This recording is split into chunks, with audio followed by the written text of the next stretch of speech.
Christian, Hindu, ముస్లిం ఈ మూడు వర్గాల వారికి చెందిన వారికి నేను ఒకటే చెప్పాలనుకుంటున్నాను. ఇప్పుడు అన్వేష్ది ఎలా ఉంటుందంటే హిందూ ప్రజలను తిట్టాడు ఫస్ట్. ఇప్పుడు జరిగే టాపిక్ అంతా హిందూ ప్రజలను తిట్టాడు. దీనికి ముందేం చేశాడు? యేసు ప్రభు విగ్రహం దగ్గరికి వెళ్ళి జై శ్రీరామ్ అని అరుస్తున్నాడు. ముస్లిమ్స్ని ఎలా తిట్టాడో మనకు తెలుసు. వాళ్ళు పందుల పిల్లల్ని కంటారని వేరే వేరే విధంగా తిట్టాడు. అంటే ఈ అన్వేషణ కూడా ఏం చేస్తున్నాడంటే ఈ మతాల మధ్య విద్వేషాలను రెచ్చగొడుతున్నాడు. మీరు ఒకసారి క్లియర్గా అబ్జర్వ్ చేయండి. హిందూస్ దగ్గరకు వచ్చి క్రిస్టియన్స్ని తిడుతున్నాడు, క్రిస్టియన్స్ దగ్గర ముస్లిమ్స్ని తిడుతున్నాడు, ముస్లిమ్స్ దగ్గర హిందూస్ని తిడుతున్నాడు. ఈ అన్వేషణ అనేవాడు జాతి విద్వేషాలు రెచ్చగొడుతున్నాడు. మరిడు ఆఫ్ఘనిస్తాన్ తిరిగానన్నాడు, సోమాలియా తిరిగానన్నాడు. అక్కడ తీవ్రవాదులతో ఏమి టచ్ అయిందో తెలియదు, అక్కడ తీవ్రవాదులతో ఏ ఒప్పందం జరిగిందో తెలియదు. ఖచ్చితంగా ఈ పాయింట్ అయితే ప్రతి ఒక్కరు ఎవరు ఈ పాయింట్ రేజ్ చేయట్లేదు. ఖచ్చితంగా ఈ పాయింట్లో మనం ఆలోచించాలి, ఎందుకు జాతి విద్వేషాలు రెచ్చగొడుతున్నాడో. ఇప్పుడు ఎలా ఉందంటే హిందూస్ని తిడుతుంటే క్రిస్టియన్స్ సపోర్ట్ చేస్తున్నారు, క్రిస్టియన్స్ని సపోర్ట్ చేస్తుంటే హిందూస్ని తిడుతున్నారు. ఇలా కాకుండా మొత్తం అందరూ ఒకేసారి ఆలోచించండి. వీడు హిందూస్ని తిట్టాడు, క్రిస్టియన్స్ని తిట్టాడు, ముస్లిమ్స్ని తిట్టాడు, ఈ ముగ్గురిని తిట్టాడు. ఇప్పుడు మనందరం ఒకరొకరు విడిపోయి వీడికి సపోర్ట్ చేయడం వల్ల వీడు లాభపడుతున్నాడు. మనం అది ఆలోచించాలి. రెండో విషయం ఏంటంటే ఇండియాలో రేపుల గురించి ఆడన్నది ఏంటంటే నేను మా అమ్మాయిని ఇండియా పంపించను, నాకు అమ్మాయి పుడితే నేను ఇండియా పంపించను, ఇండియా పంపిస్తే మా అమ్మాయి రేపు అయిపోద్ది. నేను ఒకటి చెప్తున్నాను, ఒక తండ్రి స్థానంలో ఉండి నీకు పుట్టబోయే కూతురు గురించి అలా మాట్లాడావంటే నీ అంత ఎదవ ఇంకెవడైనా ఉంటాడా? నీకు ఇంకా కూతురు రేపు అని అసలు ఏ తండ్రి అయినా అలాంటి మైండ్ సెట్తో ఆలోచిస్తాడా? అసలు ఏ తండ్రి అయినా నా కూతురికి ఇలా జరగాలని ఆలోచిస్తాడా? అసలు అలాంటి ఆలోచన అనేది ఎవరికైనా వస్తుందా? ఒకసారి ఆలోచించండి. అలాంటి ఆలోచన అనేది ఎవరికే రాదు. ఇప్పుడు సొంత తండ్రి తన కూతురు రేపు గురించి మాట్లాడుతున్నాడంటే రేపు జరగచ్చేమో అని ఆ విధంగా ఆలోచిస్తున్నాడంటే ఇలాంటి మైండ్ సెట్ ఉన్నోళ్ళు ఈ సమాజానికి ఎంత ప్రమాదకరం. ఇండియా రానంటున్నాడు, ఇండియా పొల్యూషన్ అంట. మరి ఇన్ని సంవత్సరాలు నువ్వు ఎలా బతికావురా? నువ్వు ఇప్పుడైతే ఫారెన్ మొదలెట్టావు, మరి ఇన్ని సంవత్సరాలు నువ్వు ఎలా బ్రతికావు ఇక్కడ? పోలే నీ మీద ఎవడన్నా పడి రేప్ చేశాడా? అంత సేఫ్ కాదనడానికే. సరే నీ తల్లి తండ్రి ఇప్పుడు నువ్వు ఇంత రచ్చ చేస్తున్నా నీ తల్లి మీద నీ తండ్రి మీద ఒక్క చెయ్యి పడలేదు, ఎవరు నీ తల్లిని తండ్రిని ఏమనలేదు. ఎందుకు? అది ఇండియా అంటే, అది మా సంస్కారం. నువ్వు మమ్మల్ని ఎంతలా తిట్టినా మమ్మల్ని ఎంతలా చేసినా నీ ఫ్యామిలీ జోలికి మేము ఎవరూ రాలేదు, ఎందుకంటే అది మా సంస్కారం. అంతేగాని ఇండియా రేపులు, ఇప్పుడు ఇండియా రేప్ అంటే మరి ఇన్ని ఇయర్స్ నుంచి నువ్వు ఉన్నది ఇండియాలోనే కదా, ఇన్ని సంవత్సరాల నుంచి ఇండియాలో ఉంటే మరి ఇన్ని సంవత్సరాలు ఎందుకు జరగలేదు? ఎందుకంటే నీకు ఇప్పుడు అటెన్షన్ కావాలి కాబట్టి. శివాజీ గారు ఏదో ఒక మాట అన్నారు, దానికి నచ్చిన వాళ్ళు శివాజీ గారిని సపోర్ట్ చేశారు, నచ్చని వాళ్ళు ఇలా కాదు అని చెప్పారు. ఇప్పుడు గరికపాటి గారిని ఇందులోకి తీసుకొచ్చావు. అసలు గరికపాటి గారిని అనేంత అర్హత నీకుందా? నేను ఇన్ఫ్లుయెన్సర్నే నేను అనొచ్చు అంటున్నావు. గరికపాటి గారి స్థాయి ఏంటి, నీ స్థాయి ఏంటి? గరికపాటి గారి లాంటి స్థాయి వ్యక్తిని నువ్వు ఏ విధంగా మాట్లాడుతున్నావు? అది కోసేస్తాను, ఇది కోసేస్తాను.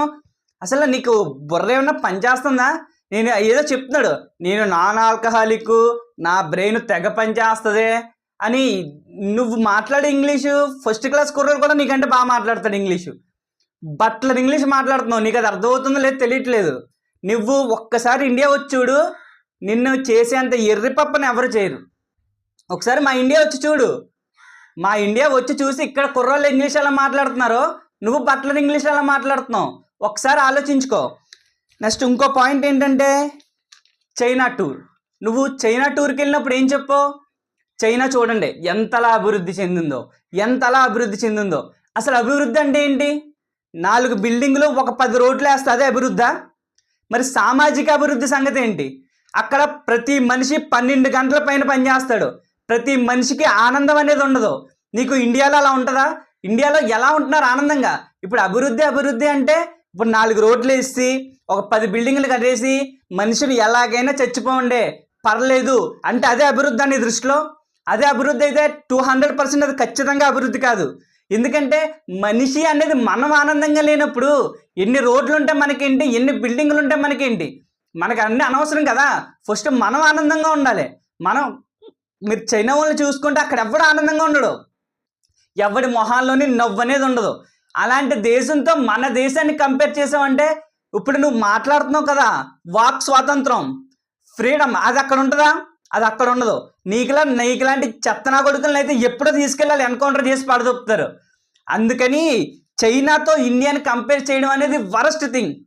ఎందుకంటే అక్కడ నాకు తెలుసు రోడ్లు ఉండొచ్చు, బిల్డింగ్లు ఉండొచ్చు మనకంటే, కానీ అభివృద్ధి అంటే ఏంటి? అభివృద్ధి అంటే రోడ్లు చూడండి, రోడ్లు ఎంత క్లీన్గా ఉన్నాయో. ఇప్పుడు మనిషి క్లీన్గా ఉండాలి, మనిషి క్లీన్గా లేనప్పుడు రోడ్లు అయితే ఎందుకు? ఇప్పుడు వాళ్ళన్ని రోడ్లు వేసుకున్నారు, అన్ని బిల్డింగ్లు కట్టుకున్నారు, కానీ వాళ్ళు ఎంతమంది హ్యాపీగా ఉన్నారు? అలాంటి చైనా ఇండియాతో కంపేర్ చేయడం చాలా వరస్ట్ థింగ్ అది. రెండు, బెదిరింపులు. ఇప్పుడు ఎవరైనా వీడియో పెడితే వాళ్ళ గురించి బెదిరించడం, లేకపోతే వాళ్ళ అమ్మ నాన్నలు తిట్టడం. నీకు లేరు అవినాష్ అమ్మ నాన్న? మీ అమ్మని తిడితే నువ్వు బాధపడవా?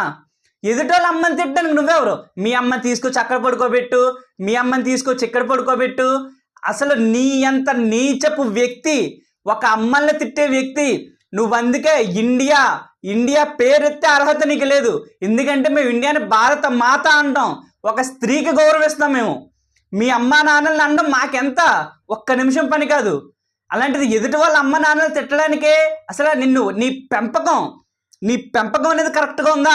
ఒక్కసారి అది ఆలోచించండి. నీలాంటి రాడికల్ మైండ్ సెట్ ఉన్న వ్యక్తి ప్రపంచానికే చాలా ప్రమాదకరం. ఎందుకంటే ఇడు డబ్బు మదం ఎక్కువ కొట్టుకుంటున్నాడు. ఫస్ట్ నా దగ్గర అంత ఉంది, నా దగ్గర ఎంత ఉంది. ఇప్పుడు డబ్బు మదం కోసమే ఈ వీడియోస్ అన్నీ. డబ్బు మదమే నిన్ను ఇలా మాట్లాడిస్తుంది. డబ్బు అని చచ్చిపోతున్నావు. ఒక్కసారి నువ్వు ఇప్పటికప్పుడు చచ్చిపోతే ఇండియాలో నేను పాతలని కూడా ఒప్పుకోం మేము. అర్థమైందా? ఇప్పుడు డబ్బు ఏం చేసుకుంటావు? నీ 4 కోట్లు ఏం చేస్తాయి? నీ బ్యాంకులో 4 కోట్లు నువ్వు ఇప్పటికప్పుడు చచ్చిపోతే ఇక్కడ నేను కప్పెట్టనివ్వం. ఆ 4 కోట్లు ఏం చేస్తాయి? నీ సొంత గ్రామంలో నువ్వు పుట్టిన ప్లేస్లో నీకు 6 అడుగుల స్థలం కూడా దొరకదు. ఇప్పుడు ఆ 4 కోట్లు ఏం చేస్తాయి? ఈ డబ్బు మదాన్ని నువ్వు తగ్గించుకో. నెక్స్ట్, మహిళల కోసం పోరాటం. 14 సంవత్సరాల అమ్మాయితో పడుకున్నానని డైరెక్ట్గా చెప్పిన నువ్వు అమ్మాయిలని స్వేచ్ఛ గురించి, ఇండియాలో అమ్మాయిల స్వేచ్ఛ గురించి, ఇండియాలో అమ్మాయిలు జరిగే రేపుల గురించి మాట్లాడుతున్నావు. ఎంత సిగ్గుచేటు! ఇంతకంటే సిగ్గుచేటు విషయం వేరొకటి ఉంటుందా? నువ్వు మహిళల స్వేచ్ఛ గురించి మాట్లాడతా, అది మా ఇండియాలో, స్త్రీని దైవంగా భావించే మా ఇండియాలో. ఇప్పుడు నాకు అర్థం కాని విషయం ఏంటంటే, ఈ రేపులు జరిగినంత కాలం నువ్వు ఎందుకు బయటకు రాలేదు? ఎందుకు బయటకు రాలేదంటే వాటి మీద పెద్ద ఇష్యూ కాలేదు, ఇది ఇష్యూ అయింది. సరే దీన్ని క్యాష్ చేసుకుందాం అని చెప్పి వచ్చి నువ్వు బుక్ అయిపోయావు. అంతే తప్ప నీకు దేని మీద, నీకు డబ్బులు వచ్చే వాటి మీద తప్ప నార్మల్గా ఏ విషయం మీద స్పందించావు? పోలే నిజంగా నువ్వు స్త్రీ స్వేచ్ఛ కోసం పోరాడేవాడు అయితే మరి ఇంతకాలం ఏం చేసావు? ఇష్యూ రాగానే ఎందుకు స్టార్ట్ చేసావు? ఈ ఇష్యూలన్నీ లేకముందు నువ్వు ఎందుకు స్టార్ట్ చేయలేదు? సరే నువ్వు ఇప్పుడు ఇండియా వచ్చి మాట్లాడు స్త్రీ స్వేచ్ఛ గురించి. అబ్బా నేను చాలా ధైర్యవంతుణ్ణి, ఎవడో ఏం పీకలేడు అంటున్నావు కదా, ఒకసారి ఇండియా వచ్చి చూడు, ఏం పీకుతావో నీకే తెలుస్తుంది.